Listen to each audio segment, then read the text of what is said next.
Good evening. My name is Azim Ahmed. I'm manager for Metrolinx's community engagement team for the Yonge North Subway Extension. I'd like to welcome everyone to our 8th virtual open house on the Yonge North Subway Extension, and the first one dedicated to the recently released Environmental Project Report, or EPR.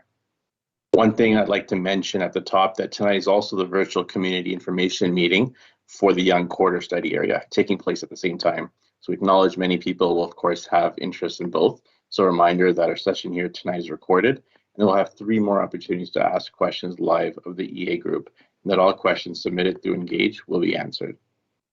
My pleasure to be the moderator for this evening's event. As moderator, it's my job to keep the event on time, to ensure your questions are heard and answered, and to make sure we get to as many questions as possible in the time available. So we really thank you again for the interest in joining us here this evening and for your interest in the project. An important note that the event is also being closed captioned. To use this feature, please enable it on your video player. To begin, as we like to do, our land acknowledgement, Metrolinx acknowledges that it operates on the traditional territory of the Indigenous peoples, including the Anishinaabe, the Haudenosaunee, and the Wendat people. In fact, we acknowledge that the Yonge North Subway Extension is occurring on lands covered by the Gunshot Treaty, 1788, signed with the Mississaugas, and which is within the Williams Treaty's territory. We recognize Treaty 13, 1805, signed with the Mississaugas of the Credit First Nation, and we acknowledge the Fort Albany Nanfan Treaty of 1701 with the Haudenosaunee. Metrolinx is committed to building meaningful relationships with Indigenous peoples and to working towards meaningful reconciliation with the original caretakers of this land. Thank you for joining me in that moment. So I'm going to quickly go through the format, introduce our panelists, and then we can get into the content for this evening. There is a call-in option for tonight's event. In your registration email, you received a link to join a Zoom meeting. You can also just select Join Zoom on the event page. In the Zoom room, you can raise your hand to ask a question live to our panelists. Please take a quick scroll through the existing questions before posting yours. And if you see one that covers your area of interest, you can vote it up. And if you'd like to ask a question but don't feel comfortable speaking, you can simply post it in the Zoom room chat, and my colleague Ali, who's moderating that room, can share that. So while our previous sessions we had scheduled to go for 90 minutes, due to high volume, we would inevitably go closer to 120 minutes. So as such, today we scheduled tonight's session to go right until 8:30. We'll begin with the short presentation, and we'll spend some time answering the top voted submitted questions from our Engage site. And then from there, we'll pass it on to the Zoom room where Ali will host and relay some of your live questions. Please note that the written questions will be answered based on the votes. So while calling questions will be taken on a first come, first served basis. I want to get as many questions as possible, so we'll aim to keep each question and subsequent answer to 3 minutes.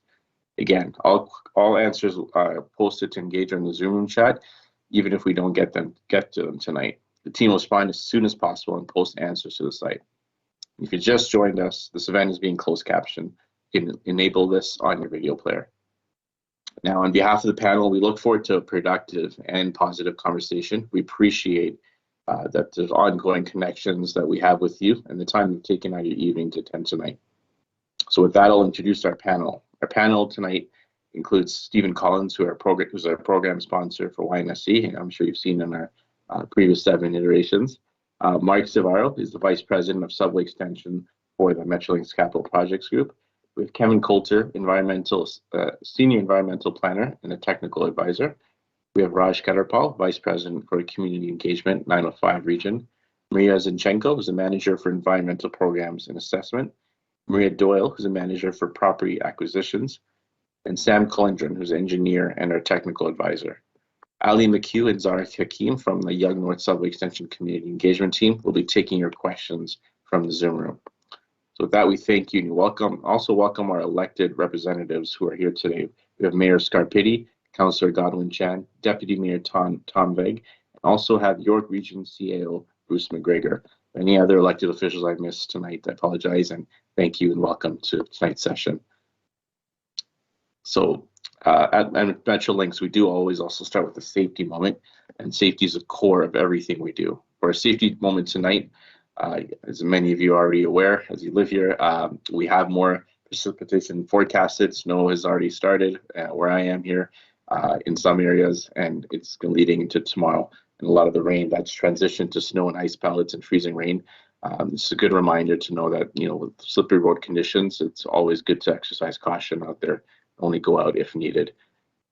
Does anyone else on the panel have a safety moment they'd like to share? Okay, with that, I'll move the slides forward onto a preview of the calendar for our virtual open houses. So we have here, as you can see, tonight's session. We also have another session coming up on February 23rd. That's going to talk about the segment on tunneling. And then we're going to look at, on March 2nd, a surface segment. And then in March 10th, we'll have an engagement overview as well. So we have tonight's an overview, more of a high-level approach to the EPR. And then we're going to dive in and give opportunities to speak a little bit more detail about different aspects of the EPR. So with that, I'm going to pass it off to Stephen. Thanks very much, Azim. And I really appreciate, and on behalf of Metrolinx, want to thank everyone for joining us tonight. Continues to be my honor and my privilege to share information with you on the progress of the Yonge North Subway Extension project. And the Environmental Project Addendum Report is one of those key documents and key pieces of work that will inform very many aspects of our work going forward. And your understanding and review of the document is really important to us and to the completion of that document. If you can go to the next slide, please. I do like to start all of our presentations with just a reminder as to why we are doing the Yonge North Subway Extension project. For those of you who have participated in meetings in the past with us, you'll be very familiar with this, but it's always important to start with why all levels of government have identified the Yonge North Subway Extension as a critical project in the region's transit expansion program. The subway will obviously complete the missing link and create the much needed rapid transit connection between York Region and Toronto. The metrics on the slide are as we previously shared with you, but really just calling out that there will be nearly 95,000 daily riders on the Yonge North Subway Extension, and each one of those riders traveling from York Region into downtown Toronto will save 22 minutes each way.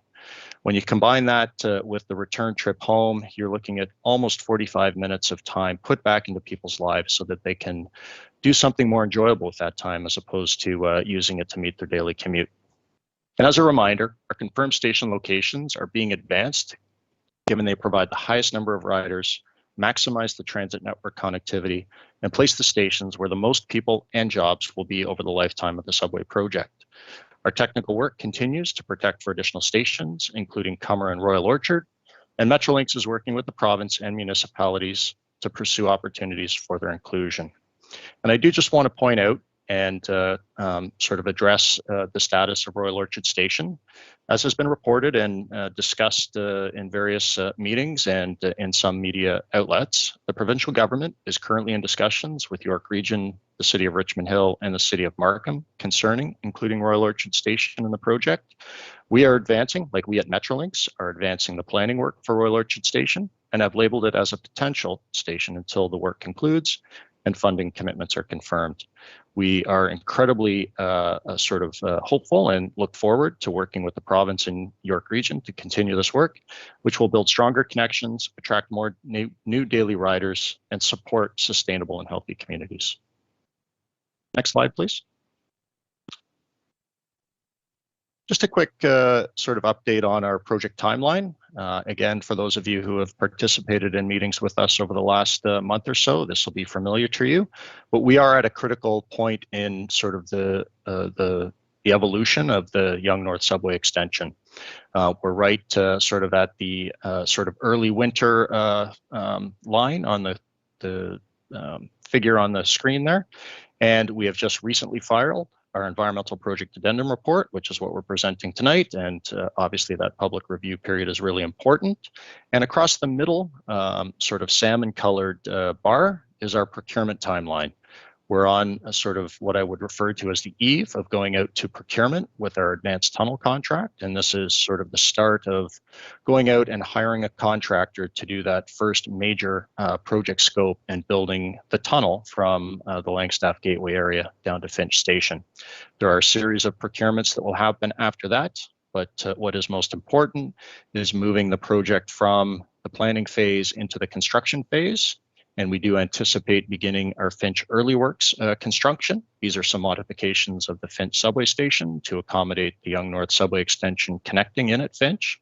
We plan on starting construction of that project towards the back end of this year, with the tunnel contract starting in the summer of next year. So really, really exciting time for the Yonge North subway extension project, as we're really moving this long planned project from that planning phase into the procurement and construction phase. And with that, I'll turn it over to Maria Zachenko, who's our environmental planner on the project, for the next series of slides. Maria. Thanks so much, Stephen. We'll start with an overview of environmental assessment process. Next slide, please. Thank you. Environmental assessment is a process to identify the potential environmental effects of a proposed project. We complete environmental assessments ahead of construction to identify potential effects of the proposed project on the environment and, of course, ways to address them during construction and operation. We document this work in an environmental project report or environmental project report addendum.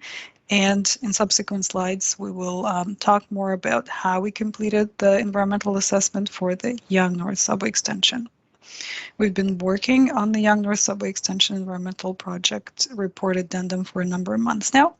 And after touching on the study during the past few virtual open house events, we're very pleased to finally present our findings for public review and talk about them during this series of the 4 open house events.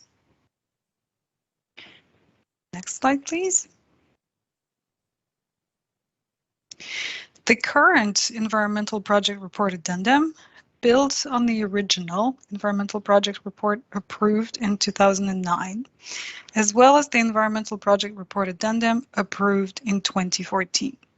The 2009 report assessed the extension of the Line 1 subway that extended from Finch Station to Richmond Hill Center, and the 2014 addendum assessed an underground train storage facility required to support subway operations.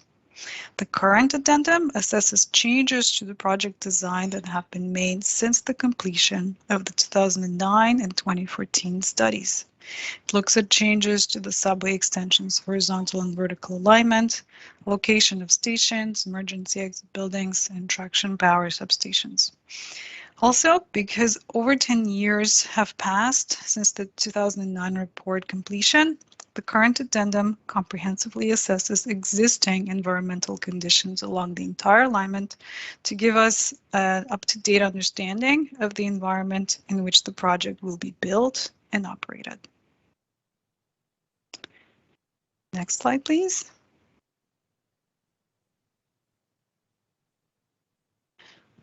The environmental project report addendum for the Yonge North Subway Extension is developed through 3 main steps. First, characterization of existing environmental conditions. Second, identification of the potential effects, mitigation measures, and monitoring requirements. And third, updates and refinements of the addendum based on feedback received during the public review period that we're currently in. Thorough understanding of existing environmental conditions is very important first step and the foundation of an environmental assessment.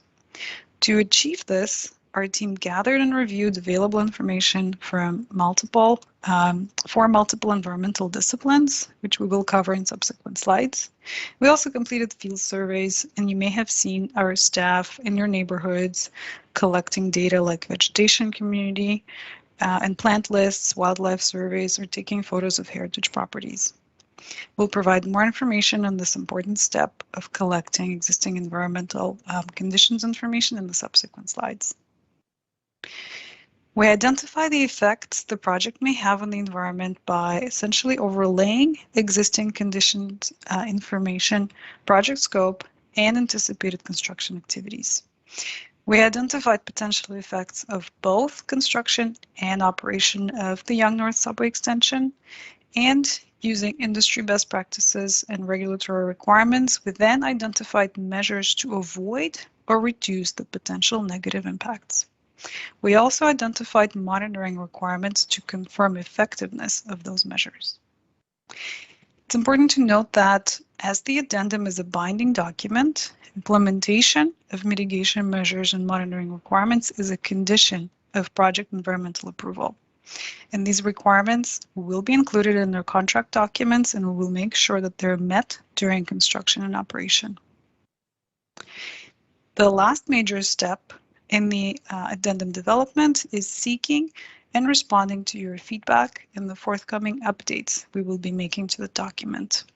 We've notified many parties of the addendum publication, including communities along the alignment, community groups, municipalities, review agencies, and Indigenous nations. And in subsequent slides, we'll provide more information about how and when feedback can be submitted and what happens next. Next slide, please.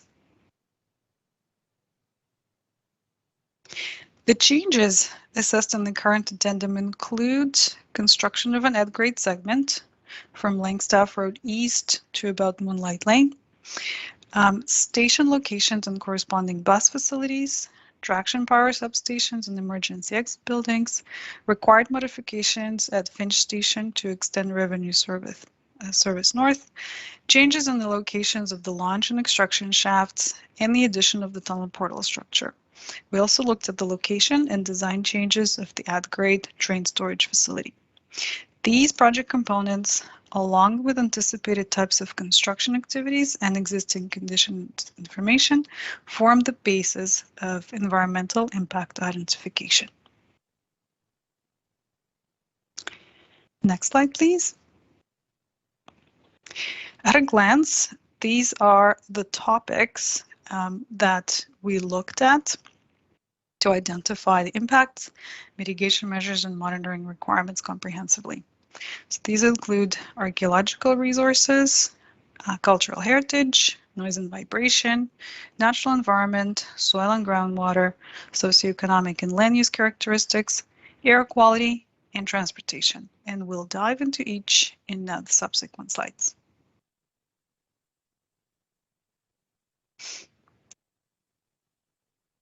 Under natural environment, we looked at plants and plant communities, presence of features like significant wetlands, and areas of natural or scientific interest. We looked at wildlife, watercourses, fish and fish habitat, and species at risk. Our ecologists reviewed existing information collected by agencies like the Toronto Region Conservation Authority and the Department of Fisheries and Oceans Canada. We augmented this information by completing our own surveys of vegetation communities, wildlife, and fish habitat.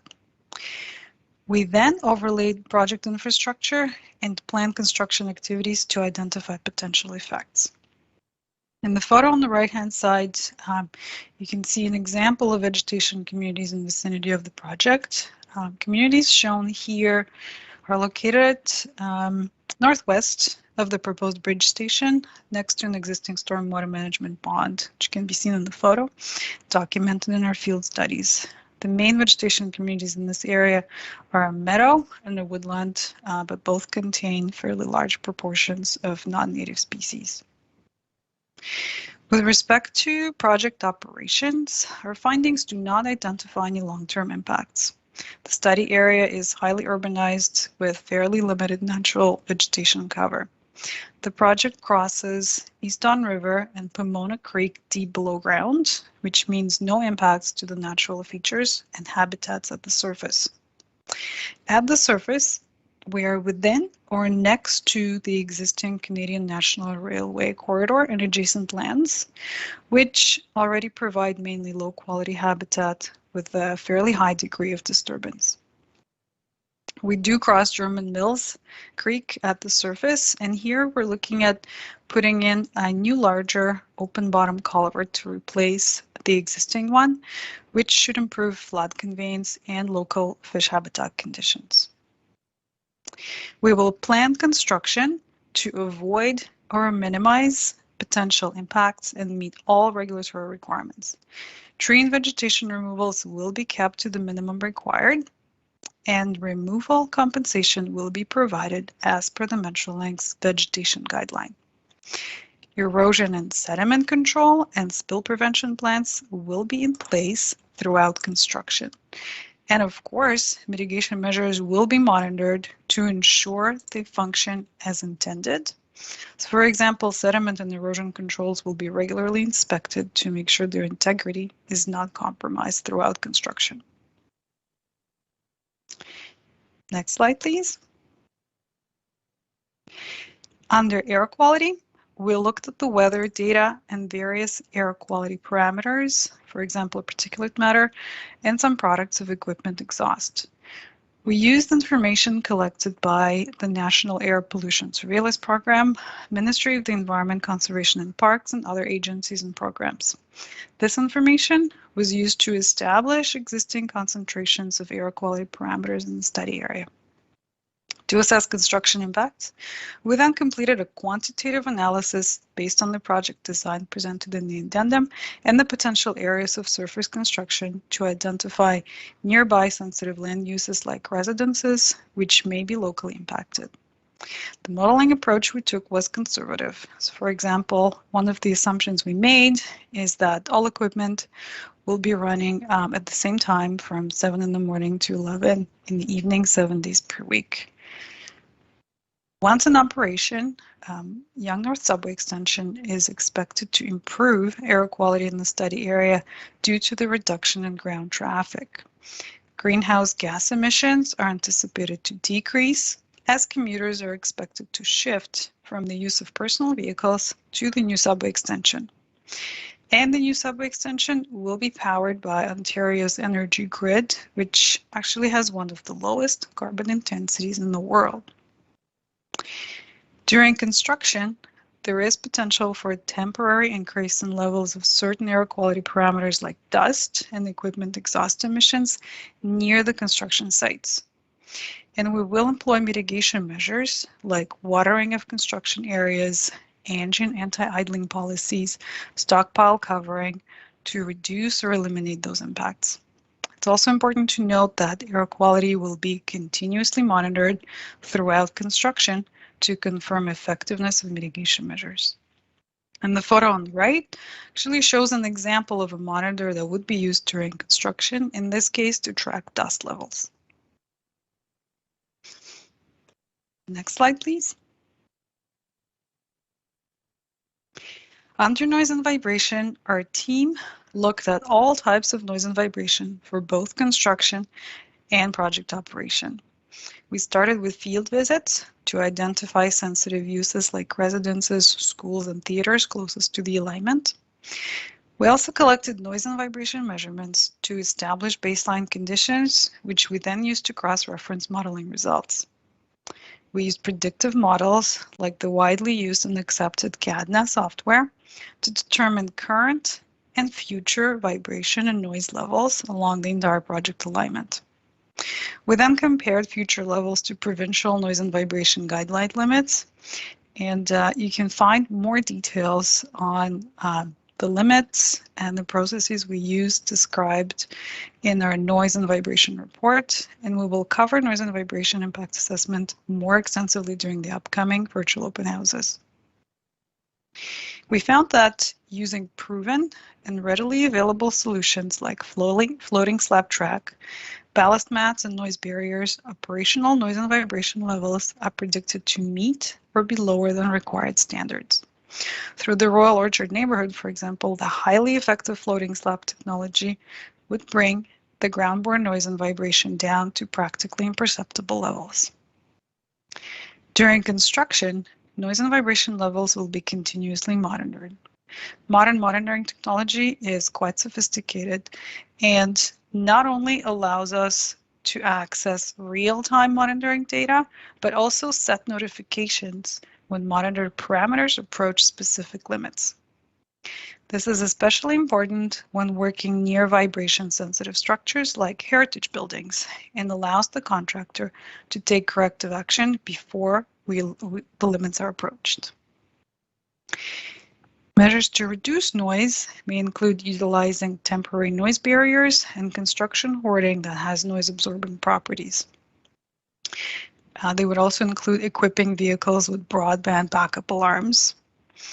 And measures to reduce vibration may include selecting equipment with lower vibration levels and maximizing distance between equipment and sensitive receptors.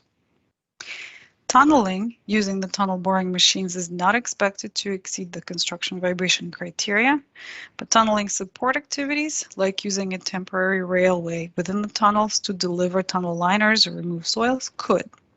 And to avoid this, we will implement vibration isolation solutions like resilient fasteners for the temporary tracks or use rubber-tired service vehicles. Gaps between adjoining rail segments and the temporary tracks will be minimized, and service trains and railway cars will undergo regular inspection and maintenance. And with that, I'd like to pass it to my colleague, Kevin. Yes, thank you very much, Maria. I'd like to start speaking about some of the ways transportation impacts were considered as part of the YNSE project. What we did specifically was examine existing traffic counts from Toronto and York region, as well as examining elements of the transportation network like lane configurations, bike lanes, road speed, as well as transit routes along the alignment and in the vicinity of the proposed subway.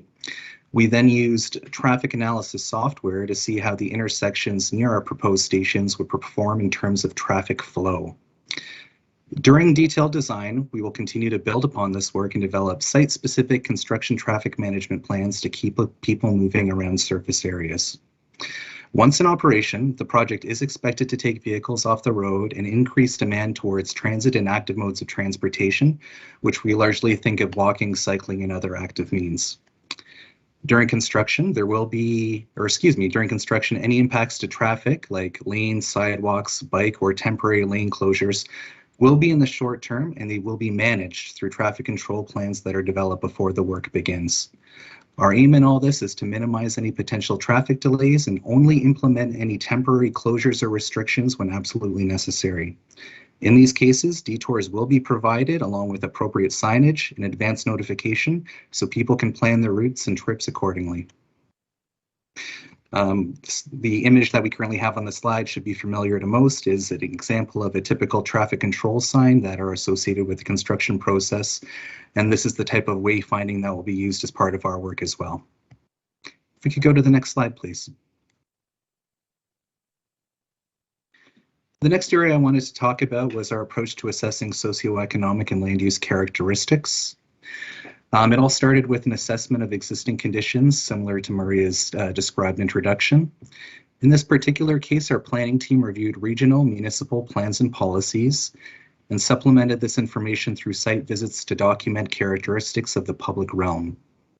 The types of policies and plans that we reviewed included those from local municipalities, as well as York Region, in addition to provincial plans and guidelines such as the Provincial Growth Plan, the Greenbelt Plan, and the Provincial Policy Statement. Our findings are that the project conforms with existing plans and policies and does serve an effective means of connecting two urban growth centers, one near Yonge Street and Finch, and the other near Highway 407 ETR and Richmond Hill. Both these areas have been identified for transit and transit supportive development. The overall alignment is consistent the overall alignment has been identified for transit use in other land use plans, and the service infrastructure that we're proposing is compatible with these land uses. As planning and design of the project progresses, our aim is to ensure a seamless fit to make sure that we're placing project components within acceptable components of the public realm.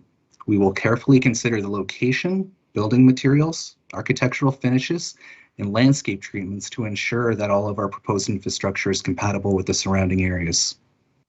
When it comes to construction planning, we will also carefully consider existing access to businesses, parks, trails, and other community amenities, and always strive to maintain access to the full extent possible. In order to attempt to reduce any visual impacts that are temporary and associated with construction, we will install construction barriers and screens, and these measures will be regularly inspected to make sure they are functioning as we intend. We will also have a responsive program in place for things such as complaints, so we can be sure to improve construction processes moving forward. If I could go to the next slide, please. Okay, the next item I wanted to briefly touch upon was our approach to soil and groundwater. In this case, our soil and groundwater specialists reviewed available information as well as the completed site-specific geotechnical investigations to get some on-the-ground perspectives of what the actual conditions actually are. The information that we looked at in addition to our studies came from regional mapping, as well as things like provincial water well records, in addition to previous investigations that have been completed for this and other projects. It should be noted that once construction is complete and the YNSE is in operation, we do not expect to see any long-term impacts related to construction dewatering. All of our stations and underground components will be watertight and are not expected to interrupt any groundwater migration pathways or serve as a hindrance to flow. Likewise, once the extension is built, we are not anticipating any impacts to soil stability or quality either. Much of the work that we'll be doing will actually occur before the construction phase and will involve developing plans to guide the handling, management, and disposal of soil and groundwater encountered during construction. These site-specific plans will be informed by investigations of subsurface conditions, where we look at things like types of soil, soil properties, groundwater levels, and potentially contaminated materials. Soil and groundwater management will be done in accordance with applicable regulatory requirements, such as the excess soil regulation. To make sure soil stability is not impacted, we will use excavation support systems, ground treatment such as jet grouting, as well as excavation support systems that minimize excavation areas and keep the sides of deep excavation stable. One method that we'll be using to improve soil conditions for our workers is jet grouting, which is a technique that involves injecting a water concrete substance, into soil. This hardens the local working area and provides additional support.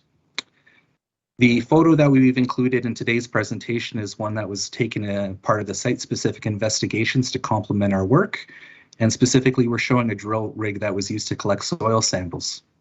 You also see some of the traffic control measures I talked about in my transportation side, including traffic control cones to mark our working area.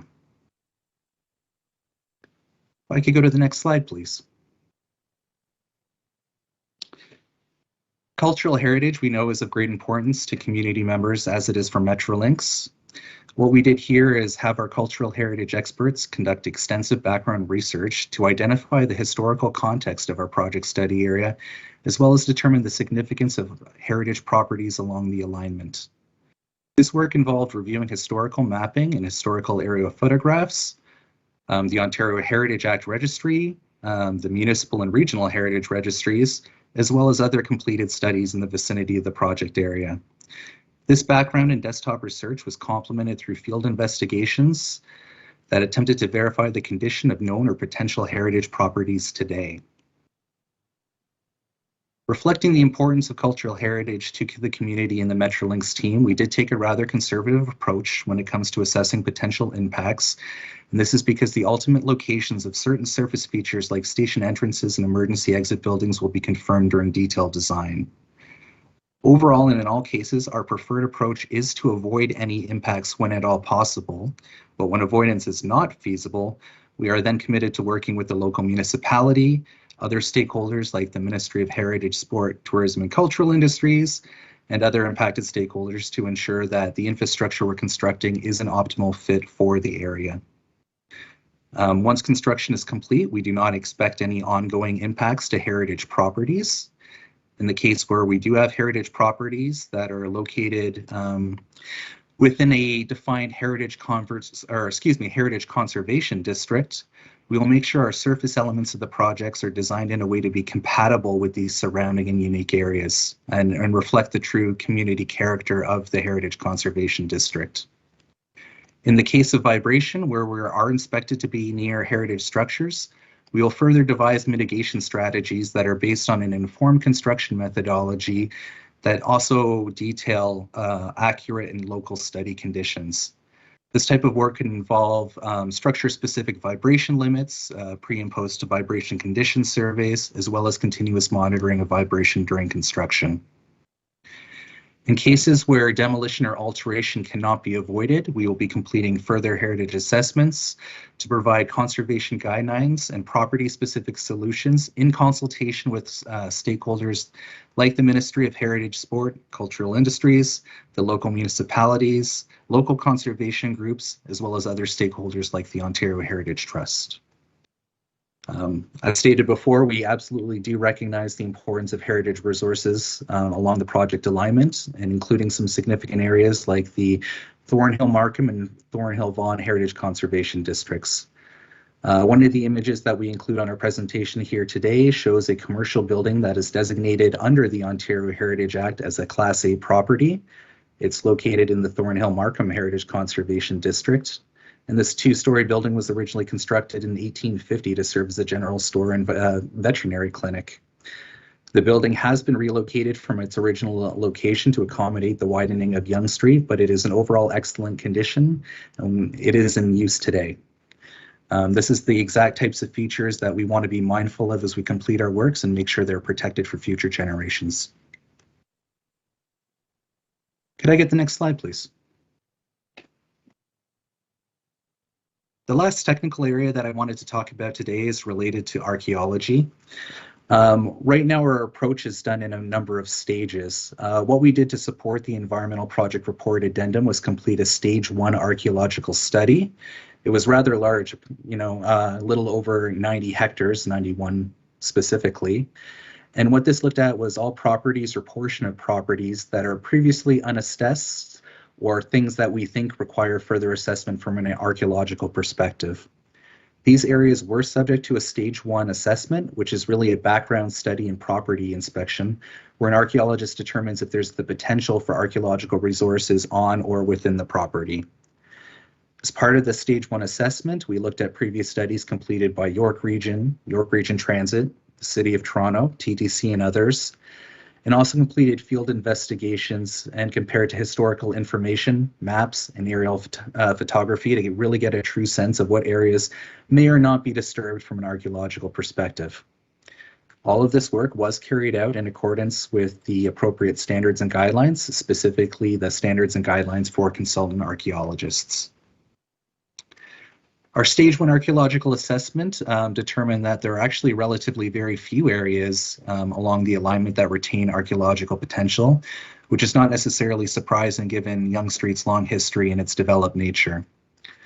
Where it is necessary to go into these areas that have not been previously assessed or that retain archaeological potential, we will be doing additional archaeological study in partnership with Indigenous monitors and others to make sure that we meet our requirements for archaeological protection.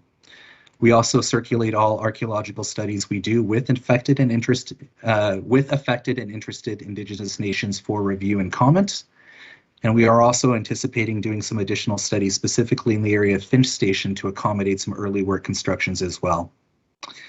Overall, from an operational perspective, we are not anticipating further impacts related to archaeology. This really is more of an issue during the construction phase when we have shovels in the ground. If archaeological materials, resources, artifacts are encountered during construction, all work will stop and the site will be protected from additional disturbance until we can do those additional studies by licensed archaeologists and with our Indigenous partners where necessary. In this particular slide, we have included some imagery that actually shows a historical site photo in the vicinity of what is now Finch Station. This photo was actually taken in 1968, and we actually see the current location of Hendon Park, the Finch Station pickup and drop-off area, as well as a parking lot which currently occupies this site. While most of this area in this image that you're seeing on your screen now has been assessed as part of the YNSC purposes and cleared of archaeological potential, there is a small park or small pocket of lands near the yellow star where further assessment is required. And this is an example of one of those small areas where we will be doing a further stage 2 archaeological assessment study, specifically before the Finch early works begin. If I could go to the next slide, please. The last thing I wanted to touch on as part of my own remarks is related to an overall timeline for the EPR addendum review. We really kicked into a new gear on this project on February 10th with the publishing of our notice of EPR addendum. What that has done is kicked off a public review period that also corresponds to an issues resolution period. What we'd like to do from the people in this audience and others is really meaningfully attempt to receive any feedback that you may offer and consider it in advance of March 14th, which is when the public review period closes. After March 14th, the project team will be making updates to our documentation and the environmental project report addendum and getting a package ready for minister review no later than April 16th. At that point, a separate phase of assessment begins where the Minister of the Environment, Climate Change and Parks will have up to 35 days to issue an opinion on whether the project can proceed with conditions, things of that nature. The key takeaway for this audience is really this March 14th deadline, although as a committed partner, Metrolinx welcomes feedback at all times. And that's really what I wanted to say related to the EPR addendum timeline. If there's nothing else, then maybe I'll pass things on to the next speaker, which I believe is you, Stephen. Please take it away. Thanks very much. And this is just our last slide before we turn it over to the question and answer period. But I do wanted to spend a minute just speaking about the EPR addendum study area and property.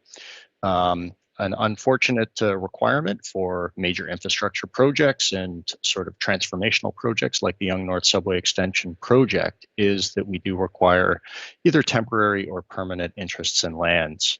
And so some of you may be familiar with the letters that we sent out just before we released the environmental project report addendum to all of the property owners who are within the study area. And it's important to note that those were letters that were sent to owners within the study area, as opposed to owners whose properties that we do believe we have an interest in. We're still in the early stages of establishing what those specific property requirements are.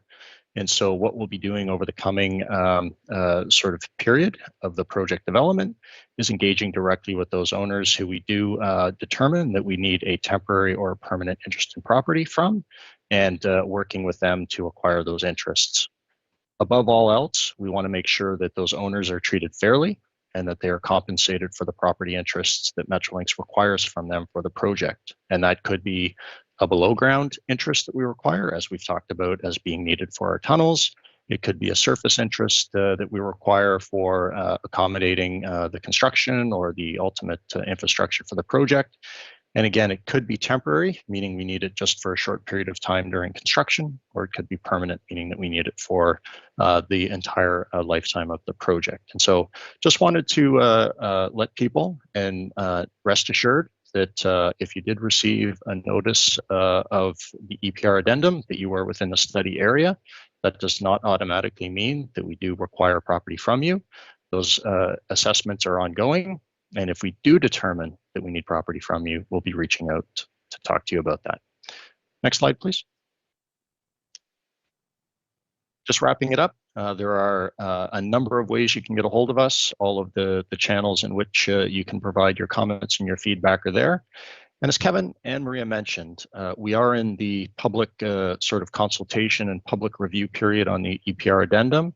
Your feedback on our analysis is incredibly important.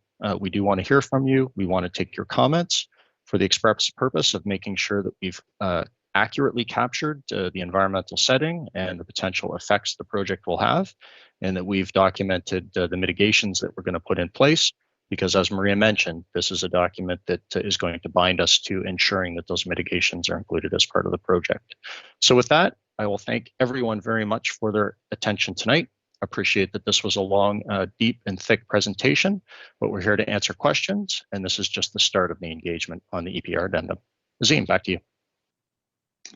Thanks, Stephen, and thanks, Kevin and Maria, for the presentation.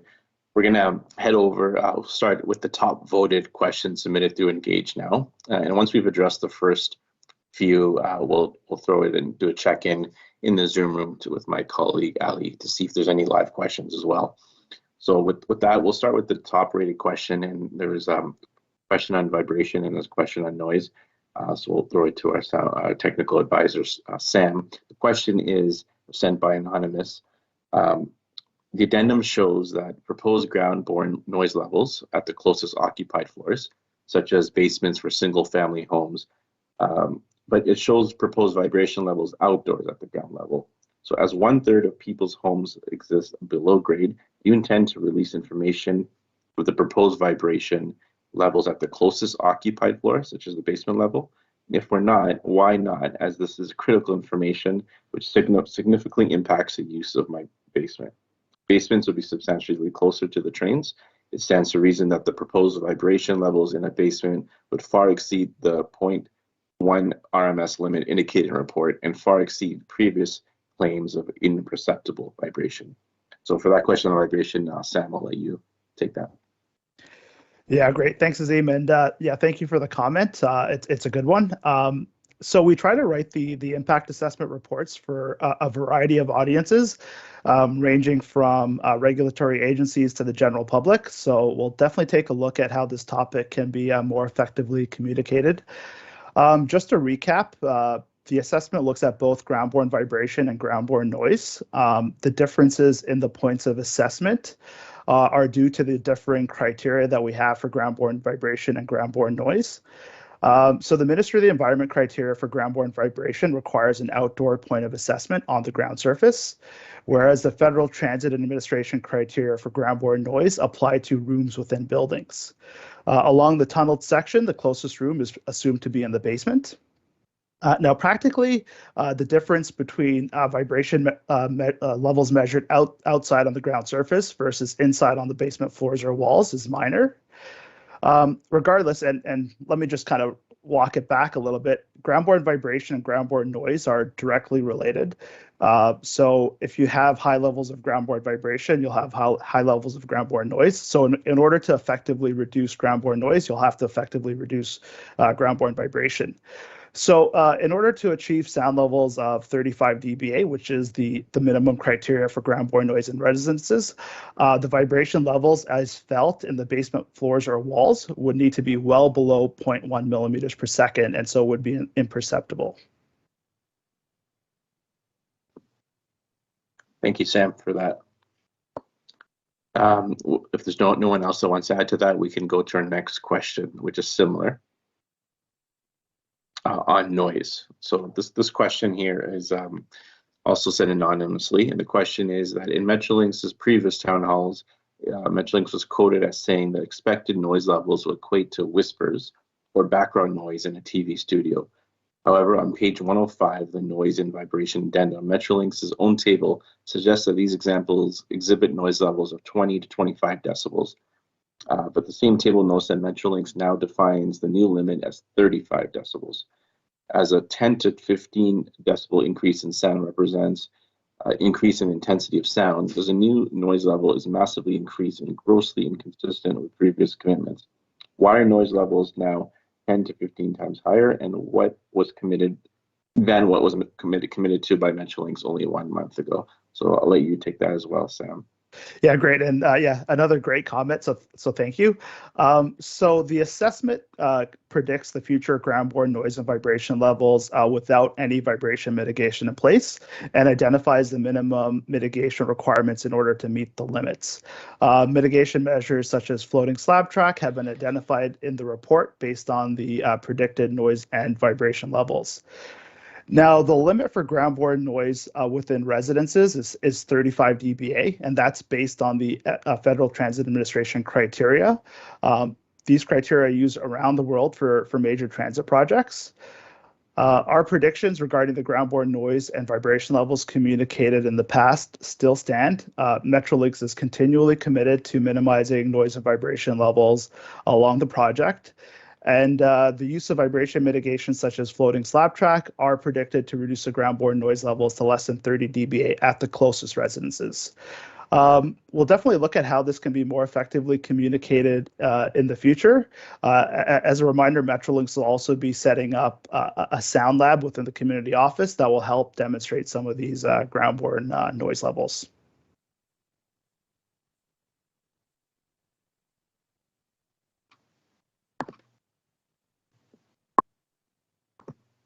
Sorry if I had an issue with my mute button there. Thank you, Sam. Appreciate it. A next question we have is on 16th Avenue and a potential why there's no station there. So the question is, in the environmental project report, the concept design shows tracks being built all the way to 16th Avenue for a train storage facility. If the tracks are being extended all the way, why not add a station at 16th Avenue as part of the project? The cost of the station, which would be at grade, would be very low compared to other stations in the project and the cost of the project in general. Steve, I'll let you take that one. Yeah, thanks, Azim, and thanks for the question. So we are planning our project to end at High Tech as our terminal station, with the train storage facility constructed north of High Tech. As the person who asked the question noted, our report does show tracks extending up to north of 16th Avenue. And it's important to recognize that those tracks are not for the purpose of running trains. Those are for the purpose merely of storing trains for overnight storage. What we are doing as part of our project, as we've communicated in the past, is, and one of the advantages of bringing the subway to the surface, is it makes for an easier northerly extension of the subway in the future. And so everything that we're doing as part of our project is not precluding a further extension of the Yonge North subway extension in the future, up to 16th Avenue and potentially as far as Major Mac. However, that scope or that part is not currently part of the funded YNSE project. Again, just want to sort of make sure that it's clearly understood that the tracks we are building north of High Tech Station up to 16th Avenue are not for the purpose of running trains. They are merely for the purpose of overnight storage, and those tracks will be used for that overnight storage. Thanks, Azim. Thanks, Steve. We have a question next about, we'll do one more question and we'll check in with our Zoom room to see if there's anyone there for a live question. This question's on emergency exit building. So I think, Steve, you would be the one to answer this one. The question is, can you please explain the emergency exit building, the size, appearance, and impact on the community, specifically the EEB plan on the residential area of Baythorn Drive? Yeah, thanks, Azim. So I'll start and then I'll turn it over to Mark Chavarro. So the emergency exit buildings are sort of a critical element as part of the fire and life safety systems on the subway. There are clearly defined sort of spacing requirements in which we need to locate the emergency exit buildings. But outside of those clearly defined requirements for spacing, there is a lot of flexibility in how they are designed and how they look on the surface. And I'll just turn over to Mark to provide a little bit more technical detail on EEBs or emergency exit buildings and the art of the possible. Thanks, Steve. Yeah, and the distance that you're referencing is 762 meters in between exits of the system. So we look at the distance from a station to the next station, and if that's greater than that distance, then we need to place an emergency exit building in that location. In its very purest sense, the structure simply is an exit from the tunnels up to the surface, or access for firefighters if they need to go down to rescue people or to take care of an emergency situation that may arise. And so when you think of it that way, it's just a staircase. There's opportunities to integrate that staircase into a building, and we're looking at that along Yonge Street, where we could integrate some emergency exit buildings into future planned developments. In a residential neighborhood, there are many opportunities in terms of how we could design an emergency exit building to integrate in the community or complement the adjacent structures. These are also not significant structures, so there's also an opportunity to create some more open space. But where we stand right now is that we've worked through the tunnel project. We've identified the approximate zones of where the emergency exit buildings will be. However, for the Royal Orchard area, we do not need to, at this point in time, specify the exact location. So we're going to take some more time and work through additional design work related to our forthcoming stations contract. And when we are ready, we'll come and consult with the community to talk about how those structures can look and feel and fit into the community. Thanks. Thanks, Mark. Thanks, Steve. We'll take a pause and throw it to Ali in the Zoom room now to see if we have any questions there. Ali, how are we doing in the Zoom room? Thanks, Azim. We don't have anyone waiting to ask an audio question right now, and have not received any questions over the chat yet. So maybe I'll just pause for a second here and give anyone an opportunity who would like to ask an audio question to raise their hand. If I don't see any, then we can return to you in the questions on the webpage. Oh, we've got a question from Dwight. So 1 second, Dwight, I'm just gonna unmute you and then you can ask your question. Hi, actually, it's not Dwight, it's Renata, his wife. The environmental assessment that was presented earlier indicated a lot about the culverts and everything at Bridge Station. What about the environmental assessment that was done through our neighborhood that we could feel right outside our doors? When I was in the basement doing some work in my office down there, I could hear the slamming of that machine that, you know, over and over and over again. So the people that were doing the assessment indicated there was lots of water. I'd like to hear what your feedback is on that, please, and have as detailed a report about our neighborhood as was done for Bridge Station. Thank you. Thanks, Renata. Maybe I can just ask quickly which neighborhood you're in? Royal Orchard Community. Okay, thanks. Thank you. On Bankwell Road. Thank you. So turning over to our panel, maybe Maria, you'd like to start, and Mark can fill in as well.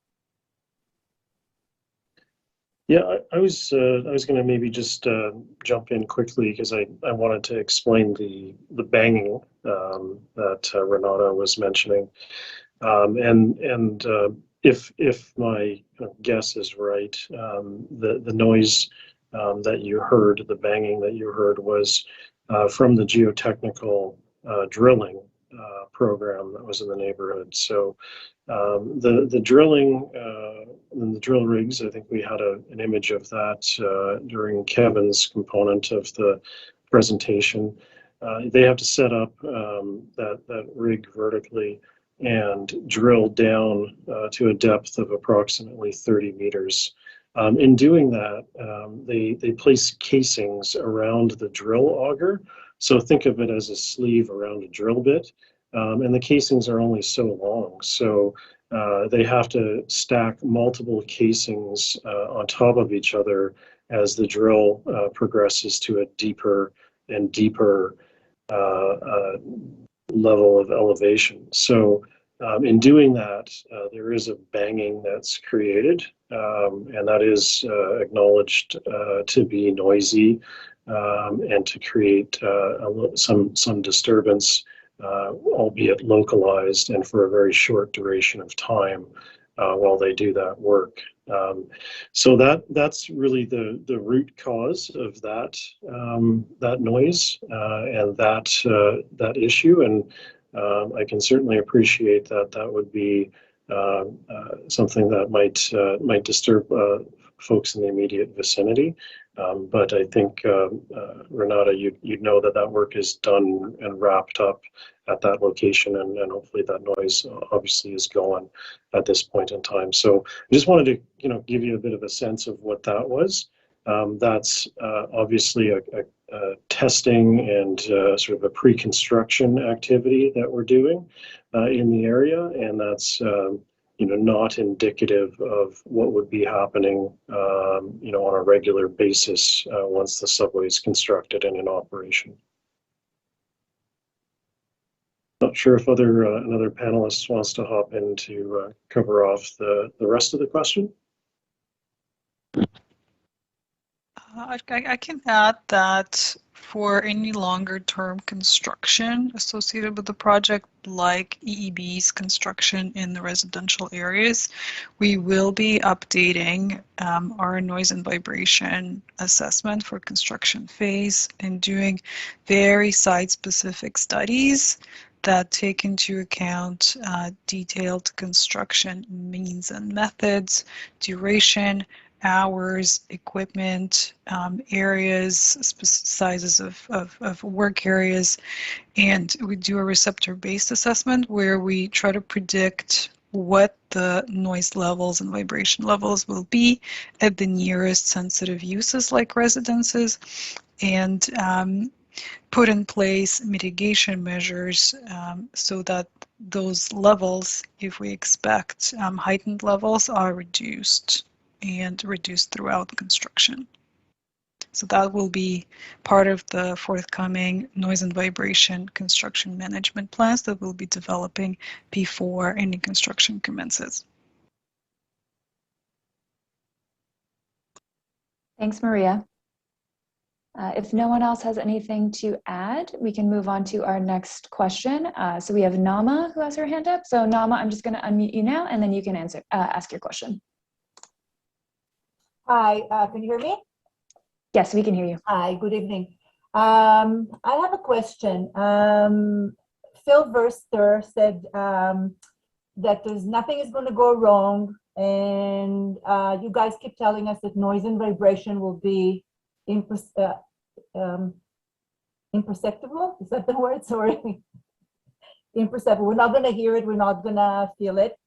Yet, if we want to sell our house or rent it out, we have to sign a warning on our title that warns the people that want to rent the property or want to buy it, that there might be, and this is within 300 meters of the subway works, which is usually the CN rail, but you have adapted it, that there might be noise, might be vibration, might be electromagnetic interference, stray currents, smoke, and particular matter. So if there's nothing to worry about, why do we have to cover your ass in selling or renting our properties? Thank you, Nama. So we'll go back to our panel. Maybe Sam, you want to start off, and then Stephen or Raj could fill in anything else.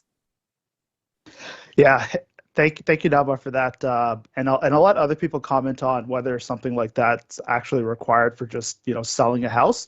But I could speak as to why it's included for all new development and all new construction built next to future infrastructure. So as part of the EA process, we take into consideration all of the existing land uses along the corridor, and we mitigate noise and vibration levels at those land uses. Now, when other developers come in, we have no control over their development and their construction. And so much like CN and other railways, a warning clause is inserted into the title because the people there may not be aware of the subway, and we don't have it in our power to control the noise and vibration at those future receptors. So that's part of the reason why warning clauses are inserted in new developments built within a certain distance of railway infrastructure such as CN corridors, as well as subway infrastructure.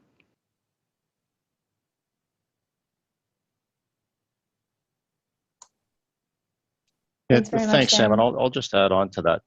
as Sam indicated, really that clause that you're referring to is not really specific to existing properties that are going to be sold for the same use. That clause is typically added when an owner comes in that wants to do something different to their property.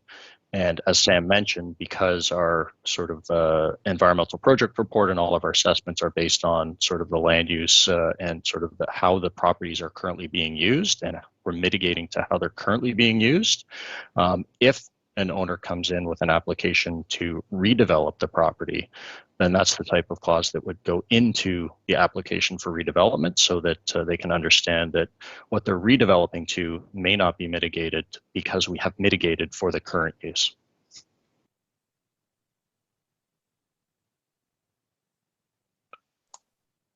Just one final point to add to Stephen and Sam's comments.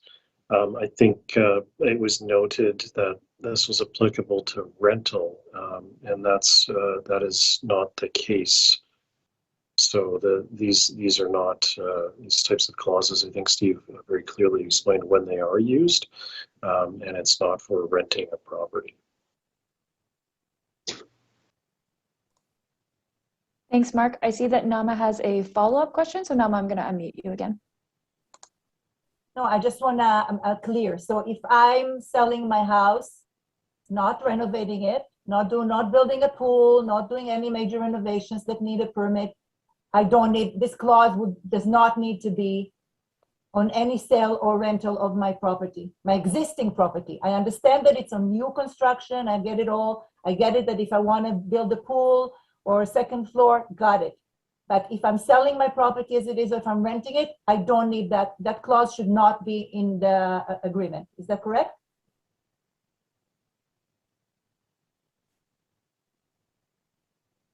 I think Thanks, Maria sort of is best placed to answer that question. Maria, can you sort of shed some light on the question from Nama? Yeah, and I'm only going to sort of theorize based on what you're asking, is that this clause may be being requested by your broker or your agent to protect you in the case that you are renting or selling the property. So that is part of normally a typical disclosure that a real estate agent or a broker may put on the policy or the advertising for your home in the case that you're selling or renting. This is not something that we require as part of Metrolinx. Does that clarify what you're asking?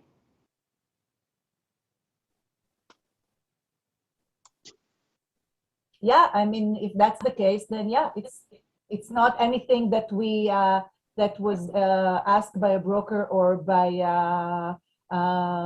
anybody like or a real estate agent. It's something that we thought was being asked by from the city by Metrolinx. If it's not, very good. I got my answer. Good. Yeah, Okay. like from my understanding, that's not something, but we can look into it further if you want to send us an email and we can address it directly. But my understanding is that that's something that we've not requested unless it's coming from the city. Okay. Thank you very much, Maria. And thank you, Nama, for the question. We're now going to go to Jay. So Jay, I'm just going to unmute you now. Hi there. Hey guys, just a really quick clarification with respect to the vibration. Previously, you'd indicated that we would perceive nothing would be imperceptible in terms of our basement. And you previously set that standard at 0.1 mmS RMS. And when I reviewed the table in your study, it said that the level of perception was 0.05, which is roughly half of that. Can you kind of give us a sense of whether or not we will feel things in our basement? Yeah, I'll just Thanks, jump Jay. in right there.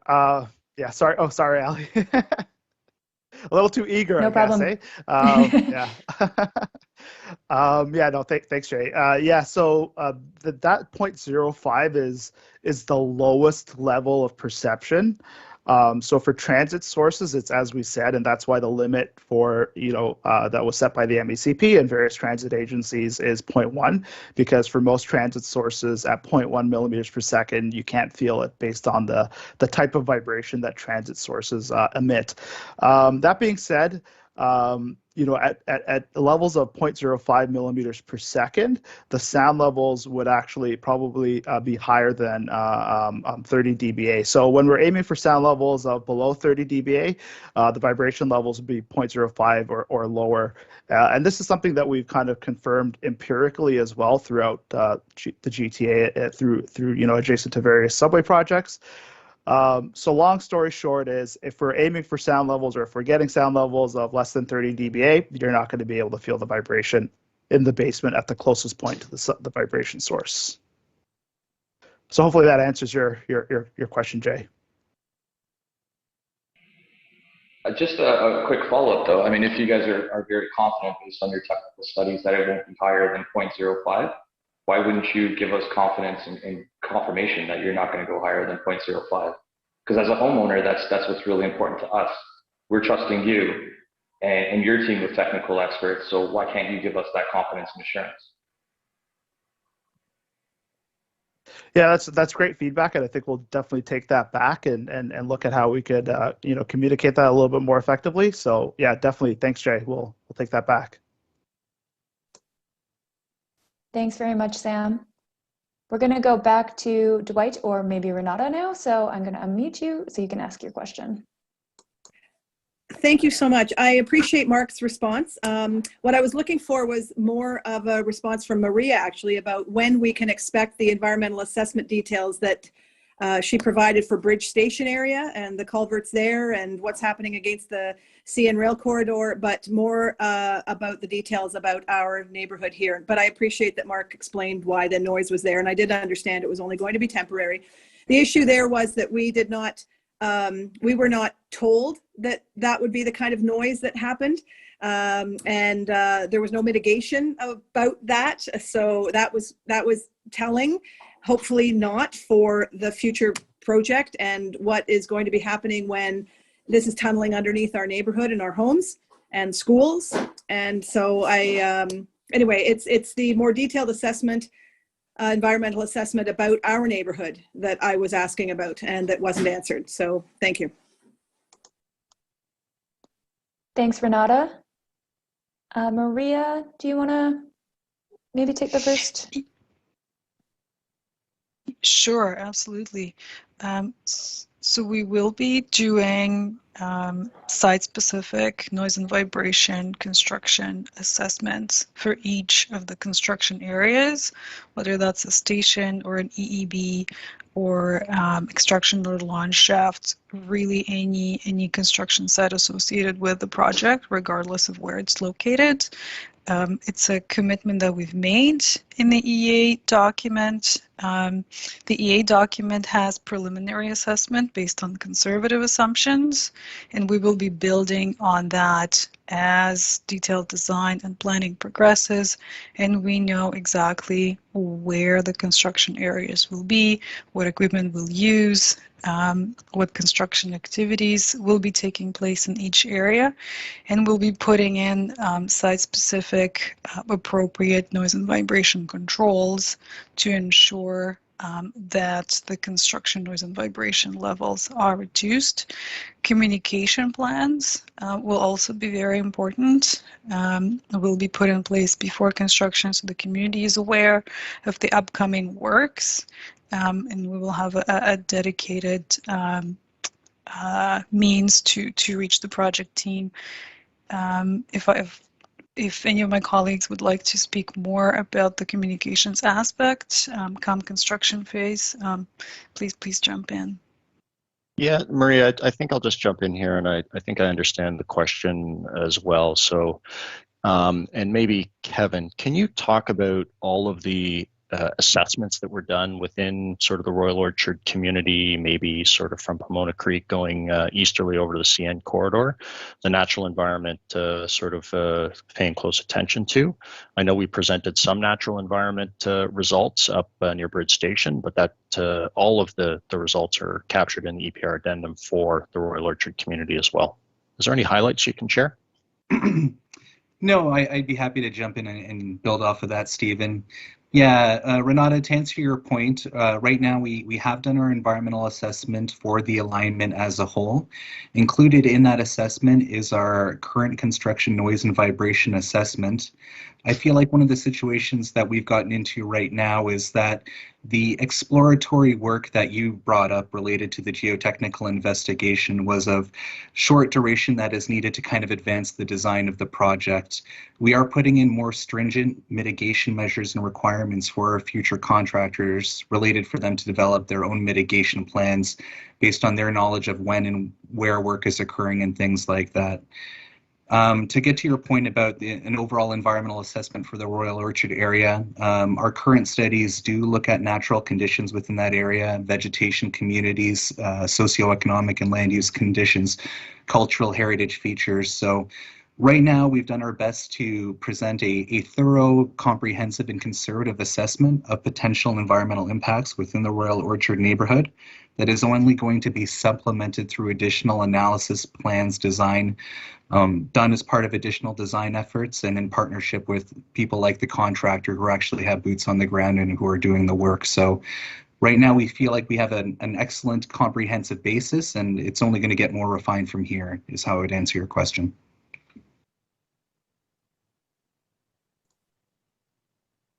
Thanks very much, Kevin. Next, we're going to go to David Siegel with another audio question. So David, I'm going to unmute you now. Hi, good evening, thank you.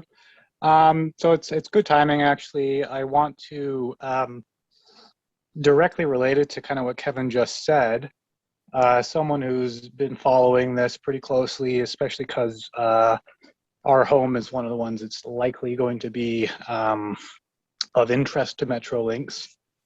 There's been a lot of coverage lately for one of the other projects where an ecologically significant ravine has been, I won't say destroyed, but many of the trees in that ravine have been. So the local community, the city council, they all opposed it. There's been experts who had commented on the ease with which these trees could have been transplanted. And there's just generally a disregard for community engagement. At least that's the perception in the media. And as far as a response, what I've seen so far is a $4 million contract for a PR firm, which seems to be more geared towards swaying public opinion, but not much to do with the actual community engagement. So I guess the question would be, with that in mind, have there been lessons learned from that experience that we're going to see in action with the Yonge North Subway extension in this community, or is it going to be more of the same? Thank you for your question, David. Maybe I'll direct this to Stephen and Raj on the panel and anyone else who would like to join in. Thank you. Stephen, do you want to start with respect to, property and trees and? Yeah, absolutely. So I think we need to appreciate that sort of our projects are going to have some effects on sort of all aspects of the environment. And that's what our environmental project report addendum is all about, is making sure that we capture what those effects are. And folks like Kevin and Maria have identified the mitigations, whether they be sort of replacement of, in the case of trees, replacement of trees that need to be removed in order to facilitate the project, or in the case where they are possible candidates for transplantation. That is something that sort of our EPR addendum would look at and provide recommendations to do that. And so I think I don't want to sort of equate what is happening on one Metrolinx project for what is going to be happening on the Yonge North Subway Extension project. We've got a strong culture of lessons learned at Metrolinx, and we take the lessons that are being learned on every project that's being done so that we apply them going forward on the projects that continue to move. So glad for you to bring that to our attention tonight. As the sponsor of the Yonge North, I'll definitely follow up with my colleagues sort of on the project that you're talking about to really make sure I understand the lessons that they've learned there and apply them to Yonge. And I'll just turn it over to Raj to see if he had any remarks on sort of the procurement or the consultant engagement that you mentioned. Sure. Thanks, Stephen, and thank you for the question. I want to start by saying that communication and public engagement is a top priority and a cornerstone of each project that we deliver. And just to put it into perspective, Metrolinx is delivering the largest transit expansion in North America. We have about $80 billion worth of construction underway across the Greater Golden Horseshoe. And our community relations teams, they handle all the communications and engagement activity across the region, which represents about 9 million people today. We have our $28.5 billion subway program. We have our GO expansion program, Edmonton Crosstown, Finch West, here in Ontario. The demand for our communications and engagement activities continues to rapidly increase. And in reference to bringing on the PR firm Enterprise back in August 2021, following an open competition, Enterprise Canada was awarded a contract to help support our teams with the communications and community engagement. And Metrolinx staff, I want to be clear that Metrolinx staff continues to set the strategy and the direction, and Enterprise is providing additional support, which allows our team to remain focused on providing the support to anyone who reaches out to us about our projects and the work that our teams are doing in their communities. So, just going back to where I started, that, community and engagement and consultation is extremely important to us. We do look to other projects around how we can continue to do good and do better, and we'll take your feedback back. Thank you. Thanks, Raj. We're going to go to a question in the chat now. The question is, the storage facility on the CN Railway north of High Tech Station, would it be underground or above the ground? And a second part to this question, will the trains be parked above the ground or underground? So maybe Stephen and Mark, you could take this question. Yeah, I'll take that, Ali. So quick answer to that is the train storage facility is going to be built on the ground. So they will essentially be at the same level as the existing rail corridor is, and they'll be parked sort of for overnight storage at that on the ground location.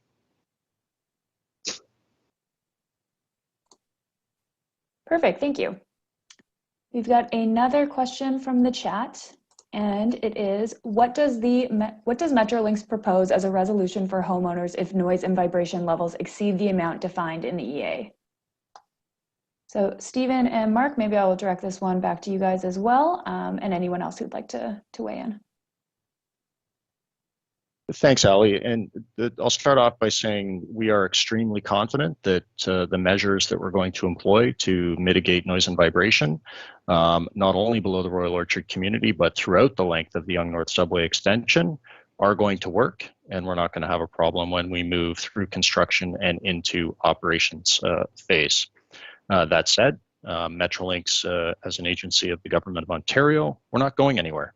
We're here to stand behind sort of what we're saying and the commitments that we are making through our environmental project report addendum and what we're communicating to communities. As Maria mentioned, the environmental project report addendum is a binding document that binds Metrolinx to achieving the outcomes that are described in that document. And if we do find that during the operating period, the noise and vibration levels are exceeding those levels, Metrolinx will be there to fix it.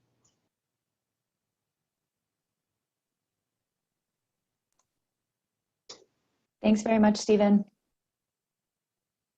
We have one more question that just came into the chat, and then I think I'll hand it back over to you, Azim, because we don't have any more in the queue. So our final question for now in the chat is, will these new stations be wheelchair accessible and are there elevators planned? So Stephen, I think I'll send this one your way as well. Quick answer is yes, fully accessible. Thanks very much. So Azim, I'm going to hand it back over to you to do a couple more questions from the webpage. Thanks, Ali. And thanks to everyone for your questions in the Zoom room.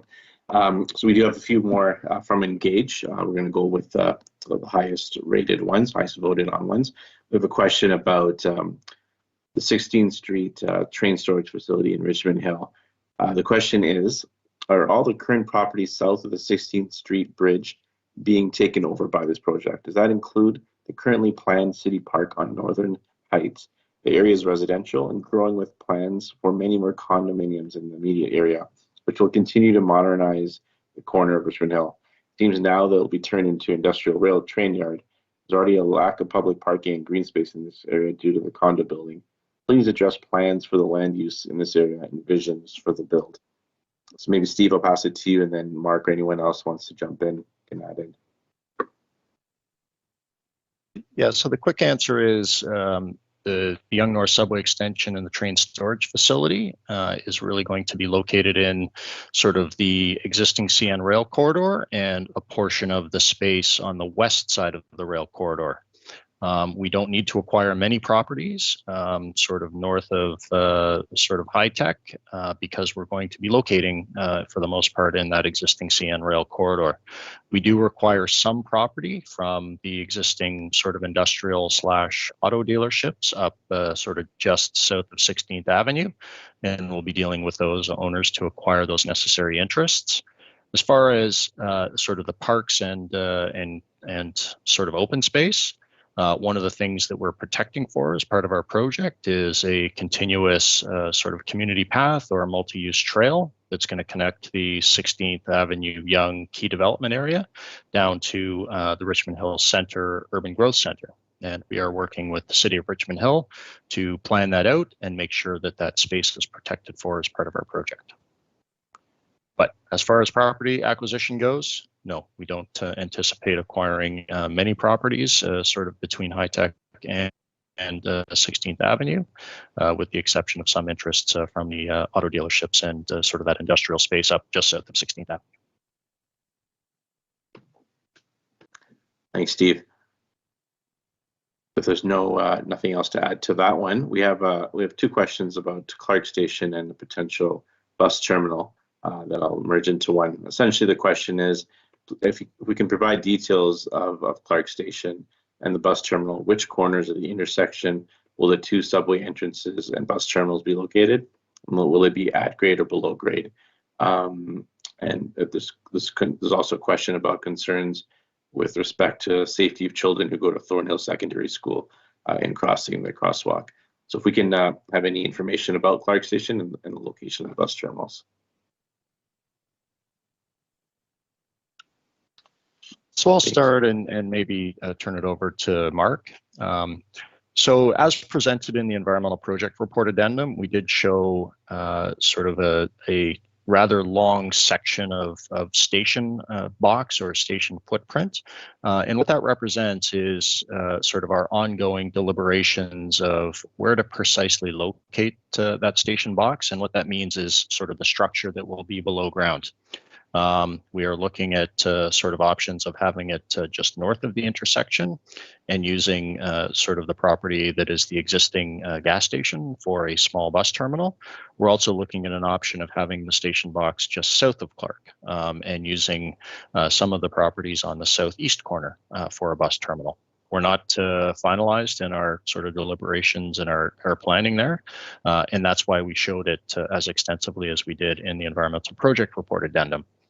As far as the project scope through that area, the subway will be entirely underground. There will be entrance buildings provided for access into the underground subway in that location, but all of the infrastructure, with the exception of sort of those entrance buildings and the bus terminal, will be below ground. As for sort of the safe crossing of that intersection, rest assured we are sort of deeply committed to safety in everything we do at Metrolinx, and so we will be working very, very closely with not only sort of our road safety and traffic experts, but also the municipalities to make sure that their sort of inputs are received, so that not only in the final state is the intersection as safe as possible for all pedestrians of all abilities, but also during the construction period, which can be confusing because things can shift around frequently. And so it's really, really important for us to be really deliberate in protecting those pedestrian movements through the construction period. And as I said, we'll be working very, very closely with our contractors and with the road authorities to make sure that that is the outcome. Thanks, Steve. Next question we have on the Engage page is regarding the EPR addendum itself. The question is, has your environmental report addendum been independently evaluated by a third party who is competent? So I'll pass this to you, Maria Z, and if anyone else wants to. Thanks, Azim. Before we published the environmental project report addendum, as it now appears on our website, we circulated the pre-publication draft to many agencies. These include Ministry of the Environment, Conservation and Parks, Toronto Region Conservation Authority, Ministry of Heritage, Culture Industries. We've also circulated to Indigenous nations and all municipalities along the alignment to get comments in advance on our draft. So Ministry of the Environment, Conservation and Parks, for example, reviews and approves our noise and vibration assessment methodology and results and provides comments. They also look at soil and groundwater quality very often and air quality. Toronto Region Conservation Authority reviews the natural environment reporting and provide comments to us. And Ministry of Heritage and Culture Industries looks at archaeological reporting and cultural heritage reporting and impact assessment outcomes. We have received comments from the many agencies and municipalities. We have responded to and addressed a lot of the comments before publishing the EPR addendum. You can find more information on this process in the addendum report under consultation section. I believe it's chapter 6. You can find the full list of the agencies, Indigenous nations and municipalities that received our drafts. And in the consultation record that's contained in one of the appendices, we can find their exact comments and Metrolinx responses. Further to this round of reviews, we expect to receive more comments before the current public review period ends on March 14th. So there will be another round of report updates based on the feedback and comments we receive at the end of this public review period and before we publish the updated environmental project report addendum on April 16th or earlier. Perfect. Thank you, Maria. Now, actually, it looks like we have another question in the Zoom room, so I'm going to pass it back to you, Ali, to take that question. Two chat questions that just came in, so we'll go with the first one. I would like to understand how the air from the tunnel is displaced. Where are the vents and are there filters? Are we going to hear and breathe the air from the tunnel? What about the impact of that on our kids? This applies to during construction and during operation. So Mark, maybe I'll pass this one to you to start off.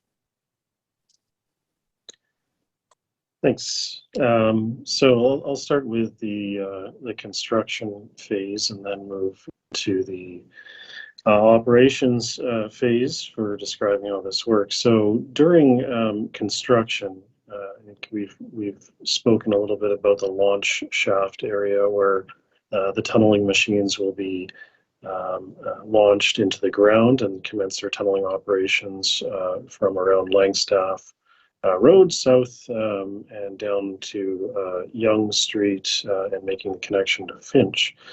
When the tunneling machines go into the ground, behind them is a whole series of equipment, including power and ventilation, as well as conveyors and trains or temporary trains to move the tunnel liners up to the face of the machine. So the air that the workers in the tunneling operation are breathing is pumped in from that launch shaft area, and then the air is circulated back out through large temporary ventilation installations that go in and out of the launch shaft. Now, depending on the contractor's means and methods, if further down the alignment they choose to open up a maintenance shaft, and that would likely be somewhere along Yonge Street, and that would be a future location for an emergency exit building. That could create another open air opportunity for the tunneling contractor to put its ventilation equipment into the tunnel at that location. But typically, how these things operate is it's really from one end to the other, and the air is managed through a series of fans out towards the tunneling operations area. Again, that's near Langstaff and the CN corridor. So during the operations of the subway, the typical way to handle and move the air, that's in essence what's done on much of the existing system right now, is the sort of piston effect, push and pull of the trains coming into the station and pushing air, and the ventilation then comes through the station area. In certain urban areas, there would also be grates that you might see in a sidewalk, which would allow for escaping additional air pressure out of those vents. So that piece of the design is still underway as it relates to the ventilation and air handling systems that will be installed into the stations, and then potentially in inline ventilation plants along the alignment. And so I think in terms of, I think the question really around air quality, we, many of us, pre-pandemic and some during the pandemic, ride the subway frequently. A number of people of all ages and ride the subway regularly and don't have concerns about air quality, and the air quality is good for the subway system and for people to be using on a regular basis. So I think bringing up the concept of is this safe for children is not really in keeping with how a modern public transit system and a modern subway system is built and operated and maintained. So I'm not sure if any other folks on the call want to jump in on that and add to that.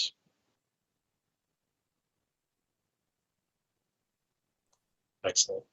Thank you. Thanks, Mark. We did just receive a follow-up to that question. So while we're still on the topic, does that mean we will have vents in the neighborhood? Yeah, so I perhaps maybe skipped over that, but I think the very detailed components of the ventilation plan is still being developed, and that's being developed in unison with the station designs. So each of the stations will have large fan systems on each side of the station, which are used to manage and handle the air in the system, and to work to really dampen that wind blowing effect that's created when the subway train enters the station. So we are going to go through some extensive modeling and working with the design of the stations to understand exactly what the requirements are for vents and other ancillary infrastructure associated with that. So that was a long answer. The short answer is that's to be determined and to be confirmed as we advance the design further. Thanks. Thanks, Mark. We're going to go to our next question in the chat. A, how will the houses the tunneling will go under be protected for potential vibration damage in time? And please do not say that the project will mitigate all issues. You have never done this before, so you do not know. And 2, the answer Maria gave about water and air quality is what we need for the Royal Orchard Neighborhood EA. So Mark, I think I'll start with you for the first part, and then maybe Maria can speak to the EA for the Royal Orchard Neighborhood again. Yep, so happy to cover off that topic. Part of my responsibilities here at Metrolinx includes another subway project, which is the Scarborough subway extension. And that project's a little bit further ahead than where we are with the Yonge North subway extension. We have a tunneling contractor in place on Scarborough, and they are in construction right now, assembling a tunnel boring machine, et cetera, et cetera. So part of what we do, we are designing and engineering the tunneling works is we go through the geotechnical testing program that we've talked about a little bit tonight. And that program gives us an idea of the soil conditions and obviously what their composition is.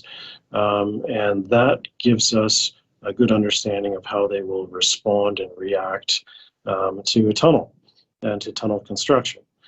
We also go throughout the corridor and survey every structure and piece of infrastructure that the tunneling will traverse, if that makes sense the way I've said it. So we identify a zone of impact and then we assess from there what the likely impacts could be. So that includes assessing potential for settlement and settlements for structures like houses or bridges or shopping malls, or infrastructure that's in the ground, like water pipes, sewer pipes, gas lines. And the obvious intent that we have is to tunnel, complete the tunnel without impacting anything on the surface. If our modeling predicts and tells us that there is a likely impact beyond a level that will cause damage, then we require our contractor to pre-mitigate that structure and identify it and apply a mitigation to ensure that there is no damage. So for instance, on the Scarborough project, there is a structure that we assessed, and it's a commercial structure, a light structure that the tunnel is going directly underneath. The engineers identified it and its building sort of construction as something that could be susceptible to settlement. So we went and spoke with the owner. We sent our engineering team in to do further assessments. They also collected, if available, the drawings from the original construction. And then they are required to devise a mitigation plan to not, essentially the result would be to not cause any impact to the building. So if they have to strengthen it and protect it, that's one way to manage it. You can also manage it through the operations of the tunneling machine in terms of how the pressure at the front of the machine is managed by the operator. And then they would work through that as they tunnel with live settlement information that's collected from surveys and sensors on the street to ensure that nothing is happening beyond the established limits.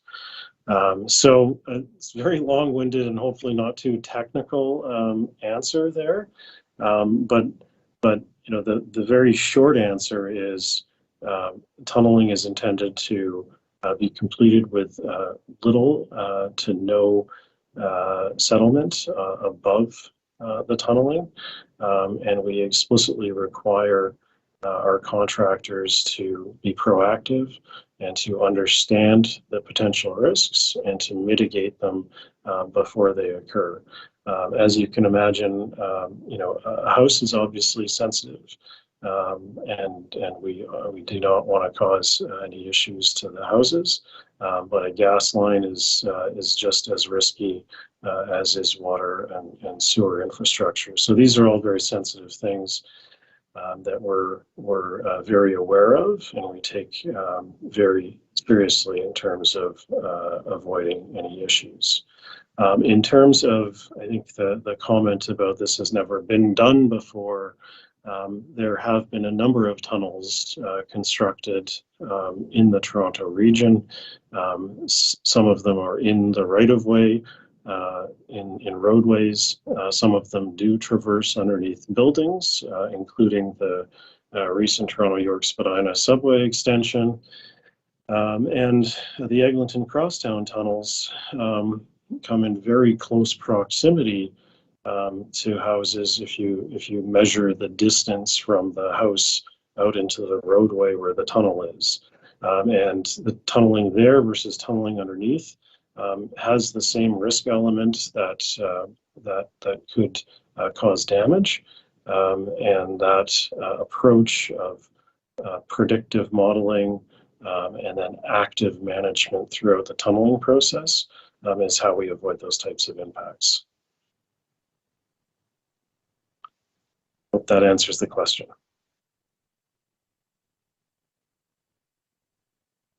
Thanks very much, Mark. I can speak to the environmental assessment findings specific to the Royal Orchard neighborhood.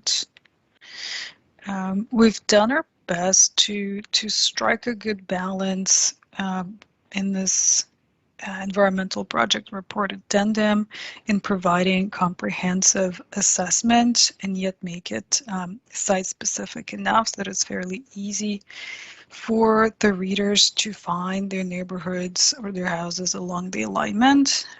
The Royal Orchard neighborhood is part of what we call segment 2 of the alignment. We have divided the entire alignment into 3 segments, so 1, 2, and 3, for ease of report readability and to structure the report to help people find the findings relevant to them faster and easier. So anything, all assessment results pertaining to Royal Orchard are captured under segment 2. And I just want to note that our tables that identify and summarize potential environmental effects and commitments to mitigation measures and monitoring requirements apply to the entire alignment, which would include Royal Orchard. I hope that helps. Thanks very much, Maria. We're going to go to the next question in the chat now. It seems that there is as well changes to the Steel station as to where the north end and south end of the station will be. Can you elaborate on the possible or probable locations of the entries to Steel station, as this is one of the critical stations and the links for buses and the environmental impact of a major bus terminal at Steels? So Stephen, I think I'm going to send this one over to you. Thanks, Ali, and thanks for the question. So there's a few things to unpack here, and I'll talk about it in sort of 3 distinct parts. So the first one is the actual station box that will be located below Yonge Street. For those who have been tracking this project for some time, under the sort of previous environmental planning, that station box was centrally located on the intersection. And what we've done is we've taken a look at that location of the station box, we've identified that it poses, in that location, it poses a fairly significant risk to a sort of critical piece of infrastructure referred to as the York-Durham sanitary sewer. This is a large sanitary sewer that's running along the north side of Steeles Avenue, and it's part of the sewage system that carries a lot of sewage for York Region residents to the treatment plant on Lake Ontario. And so what we've done is we've wanted to reduce the risk of impact to the York Region sewer. So we've shifted the entire station box to be oriented on sort of the south side of Steeles within the Yonge Street right-of-way. And so that's where the station box will be located and where the platforms and the trains will stop. The second thing I want to talk about is the location of the entrance buildings, which are somewhat independent of where the station box location actually is. And so what we have done is we have sort of done our analysis and focused on locating our bus terminal on the southwest property at the intersection. And so what we're doing is we're connecting the bus terminal with the main station entrance on that southwest corner. So one of the entrance buildings will be on the southwest corner, and it will be connected directly into the station box. We are also trying to reduce the size of that bus terminal as much as possible. And the way we reduce the size of the bus terminal is by reducing the number of buses that have to loop into the terminal to drop off and pick up passengers. And so through our work, we've been assessing how much of the Steeles Avenue buses that are going east-west along Steeles Avenue can remain on Steeles Avenue and pick up and drop off their passengers and have them connect into the subway. And so the concept that we're presenting in the EPR addendum and that we're sort of moving our project development forward on is having some curbside bus platforms on Steeles Avenue that will process sort of those bus to subway transfers of customers. And if you think about that, what that means is we're going to have buses traveling on the eastbound lanes of Steeles, which is oriented on the south side, westbound lanes of Steeles Avenue, which is the north side. And so we need to have an entrance building for those people on both the south side of Steeles and on the north side of Steeles. The actual corner, which corner on the north side of Steeles that we're sort of placing our curbside bus stops, and as a result, the entrance building is still under development. So we don't have a final location for where the entrance on the north side of Steeles will be located, but rest assured there will be one entrance on the north side of Steeles. And notwithstanding the fact that the station box is skewed to the south of Steeles, that entrance building will take people down into passageways below ground that will lead them into the station, to the concourse, and down to the platforms. Hope that helps to answer the question. Thanks very much, Stephen. We have a hand up now in the Zoom room. I believe Ken has his hand up. I am having some slight technical difficulties, so I'm going to ask my colleague if they are able to unmute Ken.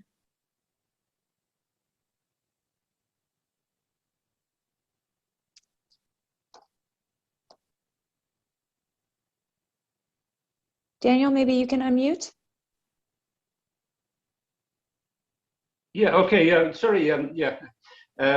Yeah, my name's Ken Nash. I live on Morgan Avenue, which is 1 street south of Clark. And my neighbours and I, actually, most of them support the subway, and we're pleased that it's actually been built now. And but we do have a number of concerns. One of the principal ones is that our street could, in fact, become a so-called parking lot for workers during the construction of the Clark subway station, which would be very unfortunate. So is it possible to assure us that that will not happen? That some form of restriction will be placed on it? Yeah, what street are you on, Ken? Morgan Avenue, which is 1 street south of Clark Avenue. And by the way, I did ask this question at the last review process, and they said it would be answered by the environmental assessment process. And the latest document, I couldn't find anything to address that question. Yeah, so what we typically do, and I think we had touched a little bit on Clark Station before in terms of just some of the options that are being kind of reviewed north or south of the intersection. And then there were two options under consideration, north, east, or southeast for the bus terminal.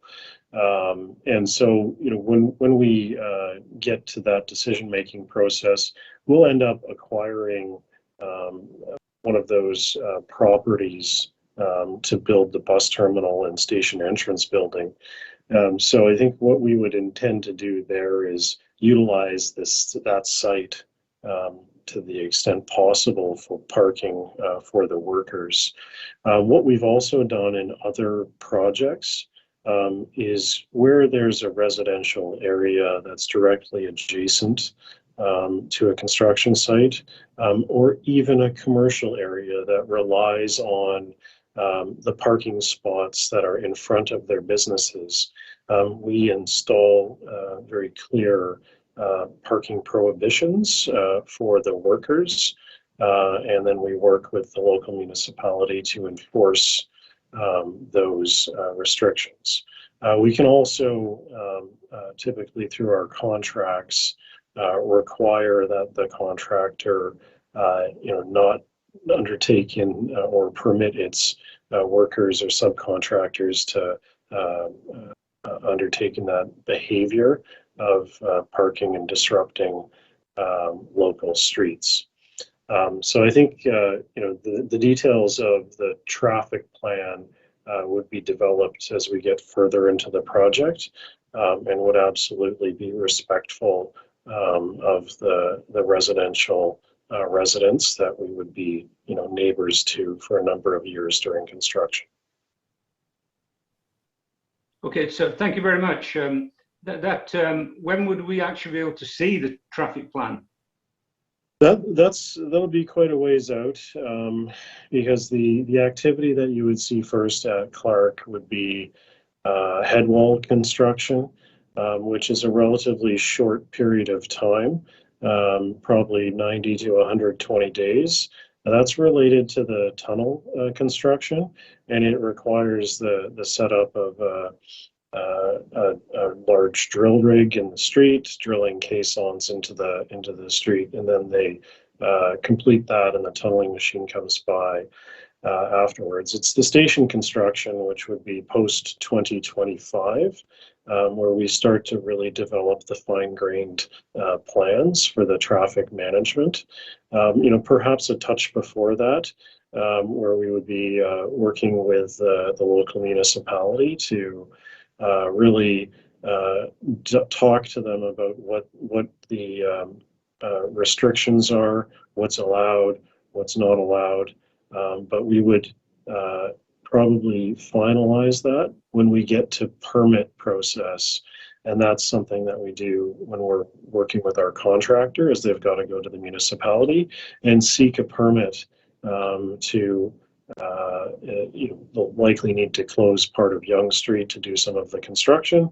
And so that would require a permit, and that requires then all of those traffic control measures that I mentioned. So still a ways out, but you'd absolutely be informed being that close to the construction. And we would we'll also be having community consultations when we further develop the station designs, and those will not only cover what is the station going to look like, but it'll also cover off what's construction going to look like. So that's another opportunity, a few years out from now, to get into that type of discussion. Okay, thank you very much. That's very helpful, comprehensive answer. Thank you. Okay, thank you. Thanks very much, Mark. We have another question in the chat. Who will ultimately be responsible for covering any issues that will happen due to the tunneling and vibration? Both. Will we see the contract between Metrolinx and the contractor to be comfortable with what has been agreed to? Otherwise, we are blind and will remain concerned, which is not healthy. So I'm going to send that one over to maybe Stephen or Mark or whoever would like to answer that question. Yeah, I'll start and then maybe Mark can add on. So I think what's really important here is for Metrolinx to clearly understand sort of what the community's interests are and what the community's concerns are.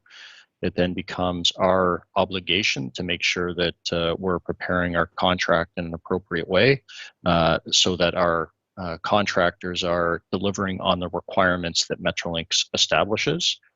Maria has indicated that the commitments that are being made in the environmental project report addendum, they do get transferred into our project specifications and the requirements of our contractors to abide by.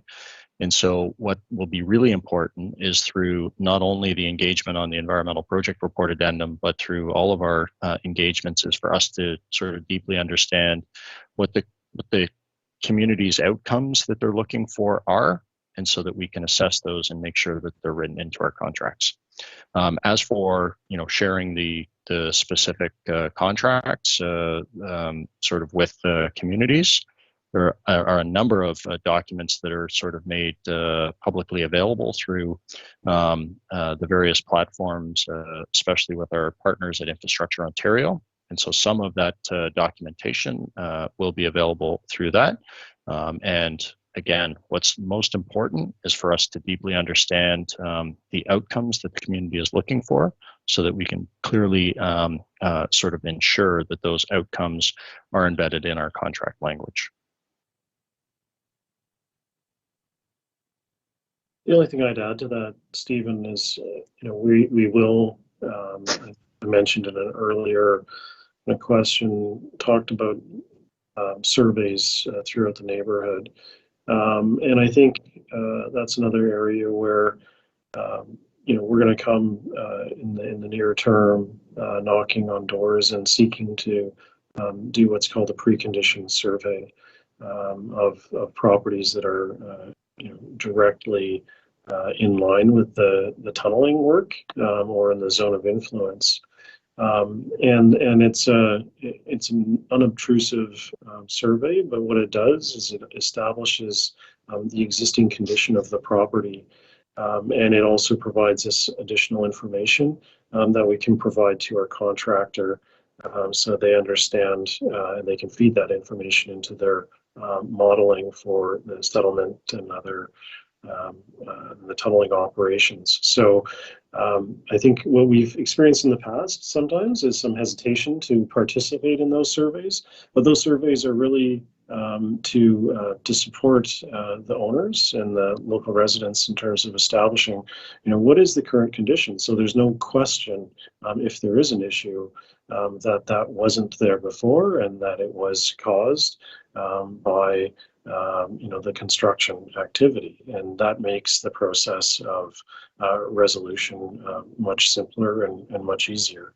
I think the key though is really just providing that information and that access, so then we have the information and we can avoid the potential issues altogether. Thanks very much, Mark. We have one more question in the chat, and then I think I'll turn it back over to you, Azim. So the question is, when will Metrolinx conduct its property valuations to determine proposed consideration for purchase or expropriation of subgrade properties? Who has Metrolinx engaged for these valuations? When will Metrolinx begin reimbursing homeowners for legal fees and independent appraisals? So Maria Doyle, I think I'll direct this one over to you. Thank you, Ali. I'm going to have to break it down bit by bit, but so when will we start conducting our property valuations? So right now we are still in the process of refining some of the property needs. While we have identified where the alignment itself will go, there is still some engineering and design work that's being undertaken that may shift some of the property requirements. And until that's completed, we actually can't start the process of acquisition in earnest. But when we have started some property valuation work, or the work to go towards property valuations for some properties that we have already refined those needs. And I would say that's a very small percentage of properties at this time. That will, as for the subsurface properties that we are requiring, none of that work has started at this time. So just to be clear, we have not engaged any property evaluators to conduct that work. Who have we engaged? So we engage a variety of different appraisal firms to do this kind of work for Metrolinx. We have a list of vendors that we typically send out a request for bids. And after reviewing those bids, we determine the vendor that will be engaged for different batches of properties. So depending on which batch and which vendor is matched up, it will be different people at different times.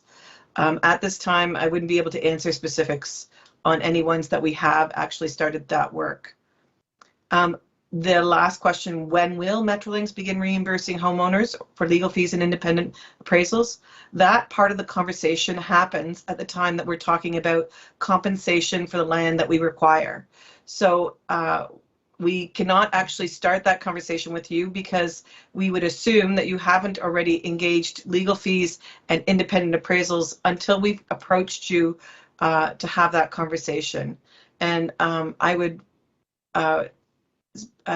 suggest that having an appraisal done too far in advance is not to anybody's advantage, definitely not the homeowners, because as we know, the City of Toronto has fluctuating property values. So it's usually best to have an appraisal done at the time of negotiations, which is the policy that Metrolinx engages with, and that would be the one that I would recommend for homeowners as well.